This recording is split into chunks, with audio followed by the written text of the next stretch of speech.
प्रणाम। भोजपुरिया गांव समाचार में स्वागत बा। एक पक्षीय डिग्री लेके राजनीति के बल पर पिता के बेचल खेत के खाली करावे खतरा पहुंचलन।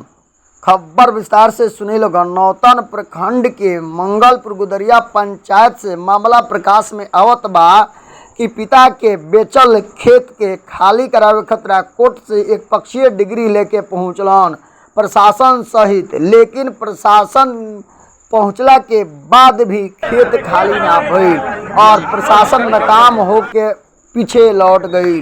मनसूबा पर पानी फेरल, ओमे 54 आदमी खेत के लिखलक। 1975 में गणेश राय और 1971 में अद्या सिंह खेत के लिखौलन। ओहू पर बाप के लिखला के बाद में बेटा का कैलन कि एक पक्षीय डिग्री लेके कोर्ट से आके खाली करावे के प्रयास कैलन। आवत अटे इ बतावल जाता बा कि रूपक लाल श्रीवास्तव इ मामला के उखाड़ दिले बड़न, जौना से जे प्रशासन पहुंच के चहलक कि खेत के खाली कराई, लेकिन लोग के टूट पड़ला के कारण प्रशासन पीछे हट गई और मनसूबा पर पानी फेर गई। आई भोजपुरिया गांव समाचार पर लाइक करी, कमेंट करी और न्यूज के अधिक से शेयर करी। हम लेते इजाजत। धन्यवाद। जय हिंद, जय भारत, नमस्कार।